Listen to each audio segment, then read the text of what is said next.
விவி Infotech tally. இன்னைக்கு வீடியோல நம்ம என்ன டாபிக் பத்தி பார்க்க போறோம் அப்படின்னு பாத்தீங்கன்னா, இப்போ நம்ம இவே பில் இன்வாய்ஸ் எல்லாமே வந்து பாத்தீங்கன்னா நம்ம டேலில இருந்து ஜென்ரேட் பண்றோம். சோ அந்த மாதிரி பண்ணும்போது நமக்கு ஏதாவது எரர் வருது. ஃபார் எக்ஸாம்பிள், நமக்கு வவுச்சர் நம்பர் வந்து ஏதாவது நம்ம மிஸ்டேக்கா கொடுத்துருந்தோம் அப்படின்னாலும் நமக்கு இவே பில் இன்வாய்ஸ்ல வந்து ஜென்ரேட் ஆகாது. ஸோ இப்போ நம்ம பார்த்தீங்கன்னா நார்மலா ஒரு வவுச்சர் போடுறோம். ஸோ வவுச்சர் போடும்போது ஃபர்ஸ்ட் எடுத்தோன்னே பார்த்தீங்கன்னா நமக்கு வவுச்சர் நம்பர் தான் வந்து ரொம்ப இம்பார்ட்டன்ட். ஸோ அந்த வவுச்சர் நம்பர் வந்து நம்ம கரெக்டாக கொடுக்கணும். அதுவும் வந்து பார்த்தீங்க அப்படின்னா நமக்கு 16 டிஜிட் வரைக்கும் தான் நம்ம வவுச்சர் நம்பர் கொடுக்கணும்.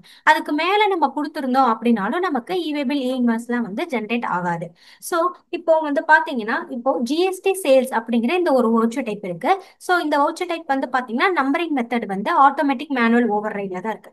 ஸோ இப்போ நான் வந்து ஃபார் எக்ஸாம்பிள் ஒரு வவுச்சர் நம்பர் வந்து இந்த மாதிரி கொடுக்குறேன். விவி ஸ்லாஷ் சேல்ஸ் ஸ்லாஷ் 1/24/25 அந்த மாதிரி நான் நம்பர் கொடுக்குறேன்.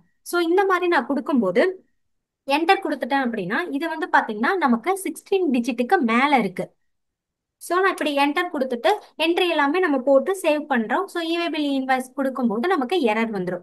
ஸோ எப்போவுமே வந்து பார்த்தீங்கன்னா நமக்கு இந்த நம்பர் கொடுக்கும்போதே வந்து அது 16 டிஜிட்டுக்கு மேலே இருந்துச்சு அப்படின்னா நமக்கு ஒரு வார்னிங் வரும். ஸோ அந்த மாதிரி ஆப்ஷனை நம்ம எனபிள் பண்ணி வச்சுட்டோம் அப்படின்னா நம்ம இந்த நம்பர் கொடுக்கும்போது கரெக்டாக கொடுத்துப்போம். ஸோ அந்த ஆப்ஷன் எப்படி எனபிள் பண்ணணும் அப்படின்னு சொல்லி பார்த்தீங்கன்னா இங்கே எஃப்டல் கான்ஃபிகர் அப்படிங்கிற ஆப்ஷன் இருக்கு.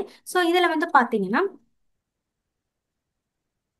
வான் when voucher number exceeds 16 characters அப்படிங்கிற ஆப்ஷன் இருக்கு. அந்த ஆப்ஷன் மட்டும் ஜஸ்ட் எஸ் கொடுத்துட்டு கண்ட்ரோல் ஏ கொடுத்து சேவ் பண்ணிடுங்க. ஸோ நான் இப்போ ஃபர்ஸ்ட் இருந்து என்ட்ரி போடுறேன். So vouchers. ஸோ இப்போ நான் அதே நம்பரிங் கொடுக்குறேன். ஸோ என்டர் கொடுக்குறேன். ஸோ என்டர் கொடுத்தாவே எனக்கு என்ன ஆயிடும் அப்படின்னா எனக்கு வார்னிங் மெசேஜ் வந்துடும். The voucher number should not exist 16 characters அப்படின்னு. ஸோ இந்த மாதிரி வார்னிங் மெசேஜ் வந்துச்சு அப்படின்னா நம்ம வந்து அந்த வவுச்சர் நம்பரிங் வந்து 16 டிஜிட்டுக்கு உள்ள இருக்கிற மாதிரி நம்ம ஏதாவது ஒரு நம்பர் கொடுத்துட்டு நம்ம என்ட்ரி சேவ் பண்ணோம் அப்படின்னா நமக்கு இவே பில் இன்வாய்ஸ் எல்லாமே வந்து கரெக்டாக வந்துடும். ஸோ இந்த ஆப்ஷன் உங்களுக்கு ரொம்ப யூஸ்ஃபுல்லாக இருக்கும்னு நினைக்கிறேன். நம்ம சேனலை லைக் பண்ணுங்க, ஷேர் பண்ணுங்க, சப்ஸ்கிரைப் பண்ணுங்க. தேங்க்ஸ் ஃபார் வாட்சிங்.